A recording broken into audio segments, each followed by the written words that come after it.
Hello,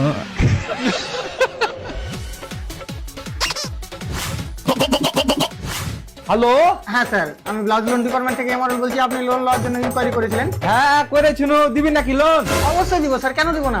আপনার loan কত টাকা লাগবে? তুমি মারা লোনটা দাও তো বহুত বড় উপকার হতো। 300 কোটি টাকার লোন লাগবে আমার।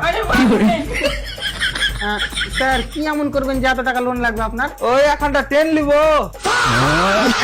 ওই আমার আব্বার স্বপ্ন ছিল যে আমি টিটি হব, ওই লিগে নিজের ট্রেন কিনবো, নিজে টিটি হব। ওকে ওকে, কিন্তু এটা আগে বলুন, আপনি কি কোনো লোন নিয়ে রেখেছেন আগে থেকে? হ্যাঁ নিয়েছিল, ওই এখানটা সাইকেল, কি স্যার? ওই হিরো কোম্পানির সাইকেল নিয়েছিল লোনে। কত টাকা? ওই 1200 টাকায়। ওই তোমার 6 মাসের কিস্তি করেছি, ওই 200 টাকা করে লাগে মাসে। শালা, সামান্য 1200 টাকার জিনিস নিচে, তাও আবার কিস্তিতে। আর ও আমার কাছ থেকে লোন নেবে নাকি 300 কোটি?